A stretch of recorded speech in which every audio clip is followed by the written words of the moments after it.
Boa noite, irmãos e irmãs, sejam muito bem-vindos. Estamos gratos a Deus, porque podemos mais uma vez nos reunir para prestar a Ele um culto que nós devemos. Graças a Deus pela sua vida, que você pôde vir aqui. Estamos juntos nesse momento de culto, porque precisamos e é necessário que sejamos alimentados também espiritualmente. E o lugar disso é o culto do Senhor. Estamos então gratos e felizes a Deus por essa oportunidade. Também cumprimentamos os irmãos que estão distantes, que estão através da internet, participando deste culto. Eu convido você a abrir a sua Bíblia na Epístola aos Romanos, carta de Paulo aos Romanos, no capítulo 5. Nós vamos ler do versículo 1 ao versículo 5. Romanos 5, de 1 a 5.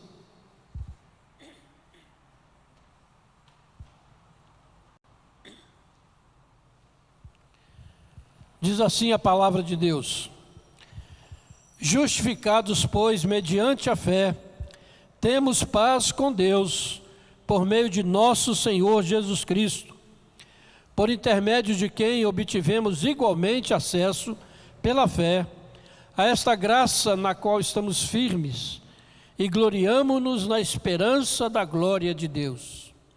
E não somente isto, mas também nos gloriamos nas próprias tribulações, sabendo que a tribulação produz perseverança, e a perseverança, experiência, e a experiência, esperança. Ora, a esperança não confunde, porque o amor de Deus é derramado em nosso coração pelo Espírito Santo, que nos foi outorgado. Amém.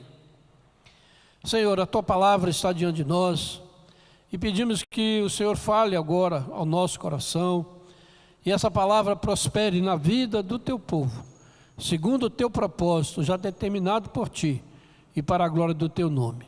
É o que eu te peço em nome de Jesus. Amém. A doutrina da justificação pela fé somente é uma das mais lindas, mais profundas e mais importantes da fé cristã.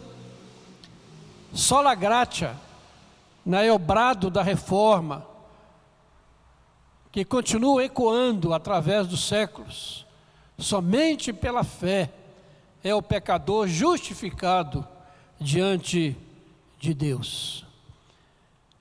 E essa doutrina, ela nos diz que mediante a fé em Cristo, essa fé que não é nossa, não nasce em nós, mas que ela nos é dada pelo Espírito Santo, que nos é outorgado, conforme diz o texto, que nos é dado por direito. E quando o Espírito Santo nos regenera, então Deus, mediante a nossa fé que nasce dessa regeneração, quando nós ouvimos o Evangelho da graça, Deus nos declara justos diante dEle, pelos méritos de Jesus Cristo. Glória a Deus por isso, né, irmãos? Porque não depende de nós, mas depende do amor e da misericórdia do Senhor. Justificados, essa é uma das palavras mais, esses versículos, né? Aliás, a carta aos Romanos é algo extraordinário, né? Somente um homem da capacidade de Paulo, inspirado pelo Espírito Santo, poderia produzir algo de tanta profundidade como a carta aos Romanos, que vai além do entendimento humano.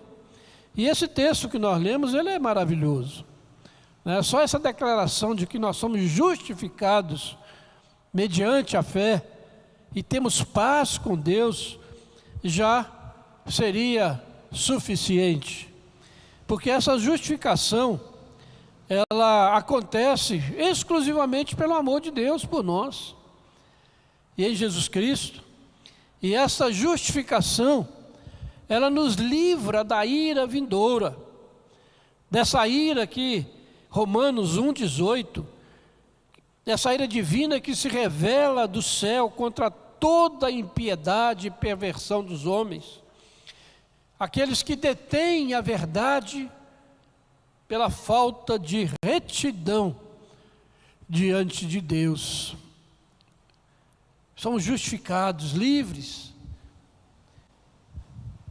Temos paz com Deus. E essa paz com Deus, sem dúvida nenhuma, deveria ser o objetivo maior da vida do ser humano nessa terra. Porque sem essa paz com Deus, tudo mais está perdido. Tudo mais não tem sentido, termina aqui, nesse mundo, e não tem sentido. Ter paz com Deus. Agora, essa paz com Deus, quando a gente fala paz com Deus, nós não podemos confundir com uma paz psicológica, com aquela paz de espírito, com a tranquilidade interior, ou quando a pessoa diz, olha, minha consciência não me acusa, eu tenho paz. Quando se fala de paz com Deus, é algo muito diferente e muito mais profundo. Porque paz com Deus é a boa ordem do estado normal das coisas, que é o oposto da desordem que o pecado provocou nesse mundo e provoca. Porque ele corta as nossas relações com Deus. A pessoa pode ter uma paz psicológica, dizer que está em paz consigo mesmo, mas se ele não tem paz com Deus, o seu relacionamento com Deus está cortado, mesmo que ele se sinta bem, que não tenha problema nenhum. Porque o grande problema do ser humano é o pecado que o separa de Deus. E quando Paulo diz dessa paz, ele está falando, essa paz é aquela que nos dá acesso a uma graça, a graça de Deus, que reabre a possibilidade, a perspectiva que o pecado havia cortado no nosso relacionamento com Deus. O pecado consumou a ruptura, mas Jesus veio para nos reconciliar com Deus, para restaurar a nossa comunhão, o nosso relacionamento com Deus que havia sido cortado. Porque por meio de Jesus, aquele que crê, ele reencontra o caminho para se reaproximar de Deus, do seu Deus. E a esperança suprema do cristão é realmente ter essa comunhão profunda com Deus, tanto aqui e agora, e poder contemplar a sua glória. E isso, irmãos, acontece nesse mundo. É possível estar na presença de Deus, é possível contemplar a glória de Deus em Jesus Cristo, especialmente quando nós estamos reunidos num culto a Deus, por mais simples que ele seja. Nós estamos diante do Senhor dos Exércitos, do Deus Todo-Poderoso, e podemos contemplar a sua glória quando nós olhamos, lemos a sua palavra, quando nós ouvimos a sua palavra, quando nós meditamos na obra redentora de Jesus Cristo, nós estamos na presença de Deus. Nós temos o nosso relacionamento com Ele restaurado. E acontece que quando o ser humano, quando nós somos reconciliados com Deus e desfrutamos da sua paz, imediatamente nós entramos em conflito com o mundo caído, sem Deus, esse mundo que não tem paz com Deus e não tem paz entre si. E esse conflito são as tribulações que o cristão enfrenta na sua caminhada de fé. E o apóstolo então vai dizer isso aí: justificados, pois, mediante a fé, temos paz com Deus por intermédio de nosso Senhor Jesus Cristo, por intermédio de quem obtivemos igualmente acesso, pela fé, a esta graça na qual estamos firmes, e gloriamo-nos na esperança da glória de Deus. E não somente isso, mas também nos gloriamos nas próprias tribulações. Coisa difícil, né? Coisa difícil nesse tempo que nós estamos vivendo. Mas quando nós temos essa paz com Deus, estamos reconciliados, isso vai levar o crente a enfrentar toda a tribulação, toda a dificuldade, com perseverança, conforme diz o texto. Ou seja, a esperar com paciência o tempo de Deus agir, o tempo de Deus manifestar o seu poder, a sua glória e a sua graça. Ter paz com Deus traz isso tudo. Traz essa confiança, essa certeza, essa perseverança. Porque sabe que é um Deus soberano, guiando todas as coisas para a sua própria glória. A pandemia do coronavírus tem trazido tribulação ao mundo todo. Mas o crente, ele vai enfrentar esse momento cheio de confiança, de esperança,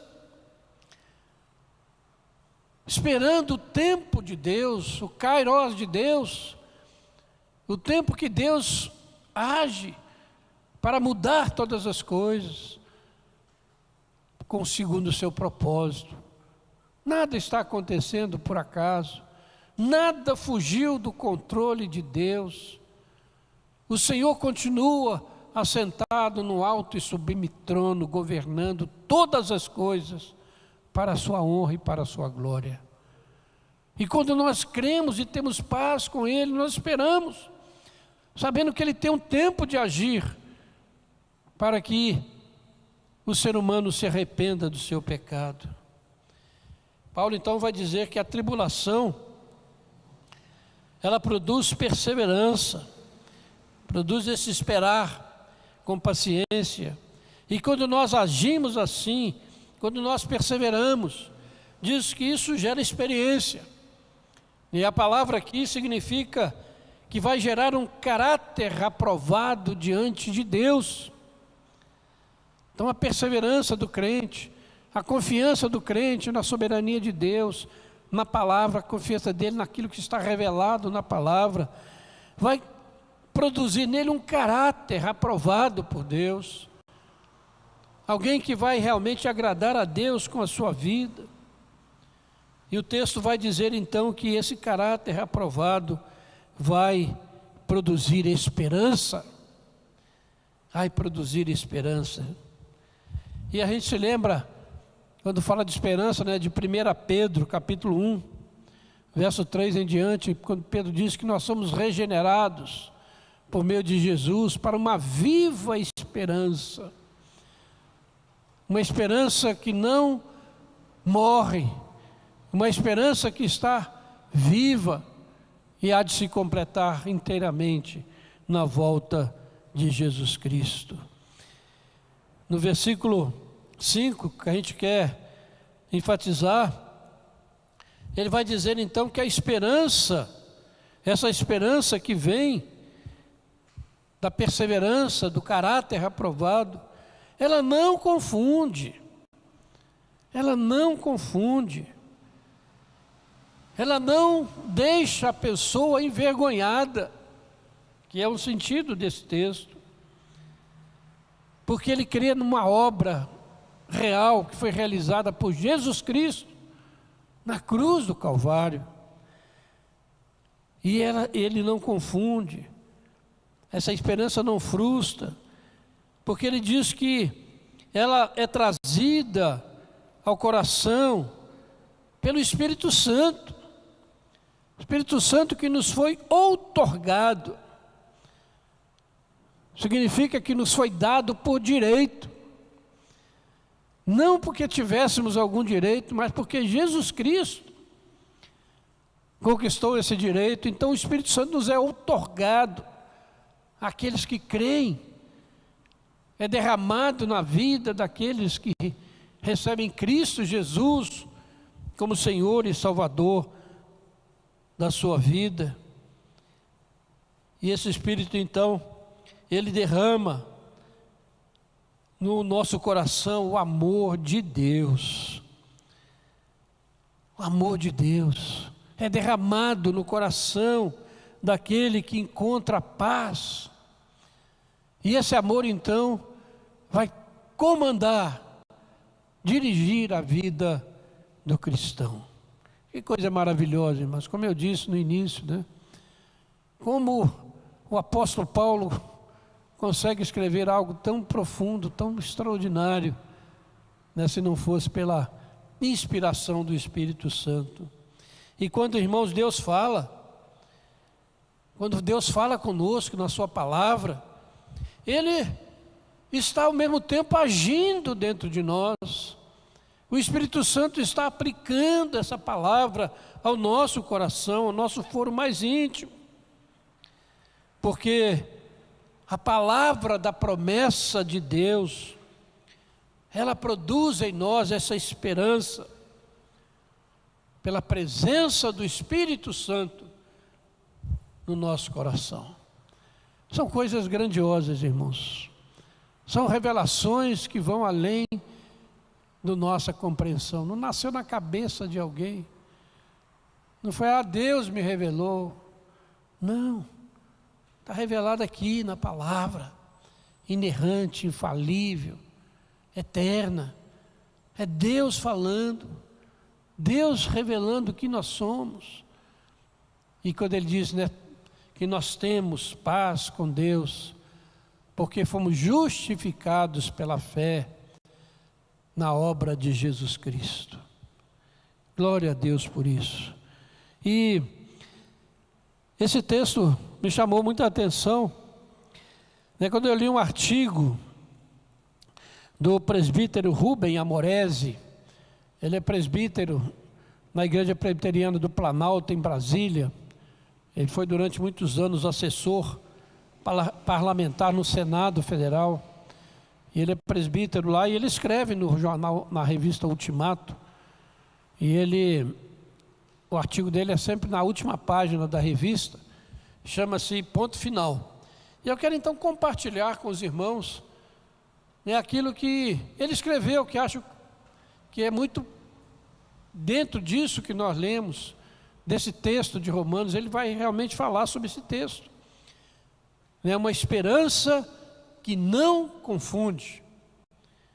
Ele diz, olha, há um mistério escondido nos 5 primeiros versículos do capítulo 5 da carta de Paulo aos Romanos, que se encerra assim: ora, a esperança não confunde, porque o amor de Deus é derramado em nosso coração pelo Espírito Santo, que nos foi outorgado. Com efeito, há esperanças que não se realizam, há esperanças que confundem, há esperanças que decepcionam, não é verdade? E mais à frente Paulo vai usar novamente a palavra em Romanos 10, 11, dizendo: porquanto a Escritura diz, todo aquele que nele crê não será confundido, não será envergonhado, não será frustrado. Uma afirmativa da palavra. Em que consiste o mistério da esperança que não decepciona? Gostaria de apresentar minha compreensão destes 5 versos, neste início de 2021. Um ano que inauguramos combalidos e alquebrados pelas imensas perdas sofridas em 2020.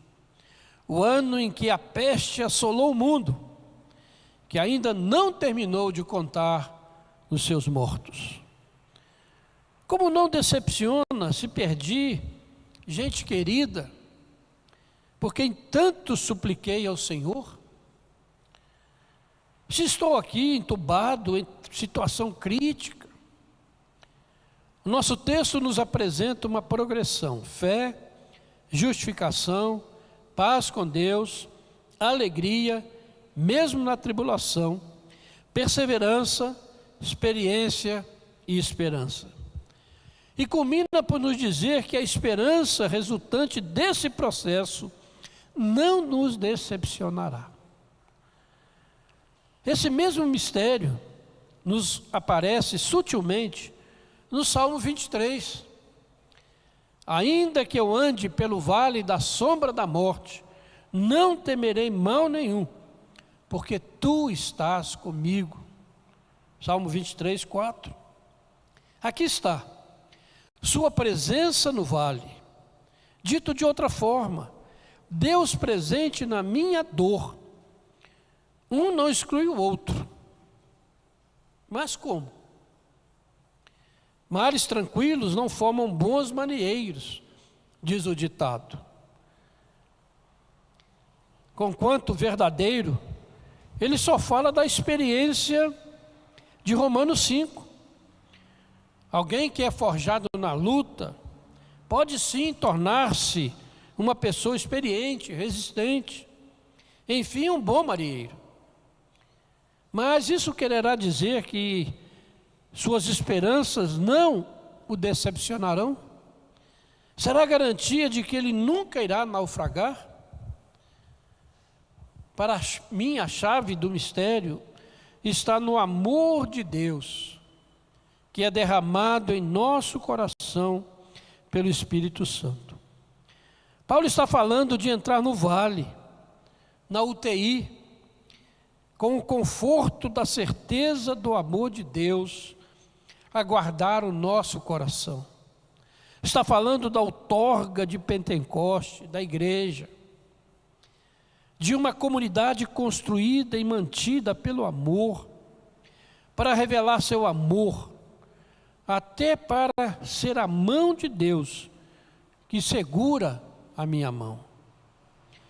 Imaginemos uma criança entrando num tenebroso vale, segurando a mão de seu pai. E este lhe diz: fique tranquilo, eu estou aqui com você. Se você tem receio de largar a minha mão, saiba que eu não largarei a sua. Isaías 41, 13. Fique tranquilo, eu já fiz esse caminho de escuridão, confusão, fraquezas, dúvidas, perdas, pedras, espinhos e solidão. Até mesmo pela morte já passei. Está tudo providenciado. Sei que você poderá se sentir solitário nessa travessia. Não se envergonhe disso. Eu não me ofendo. Em vez disso, chamei gente minha para nos fazer companhia e até para ajudá-lo em alguma coisa. Vão gostar de você e você deles, porque gostam de mim. E conclui: olhe, você pode não sobreviver a este vale, mas não se preocupe, se isso acontecer, estarei com você. Ao abrir os olhos lá em casa, verá que ainda estarei segurando a sua mão. Vamos? Está com medo de quê? Termina o artigo. Eu achei realmente muito interessante. Uma esperança que não decepciona, que não frustra, que não nos envergonha, porque ela está baseada em Deus, não em nós, no amor de Deus por nós, na graça revelada na cruz por Jesus Cristo. E por isso nós precisamos caminhar, irmãos, nesses dias tenebrosos, com a certeza de que, justificados mediante a fé, nós temos paz com Deus por meio do nosso Senhor Jesus Cristo, que já passou por tudo no nosso lugar. Já conquistou até a morte a nosso favor. Glória a Deus por isso. Glória a Deus porque podemos nos alimentar dessa palavra.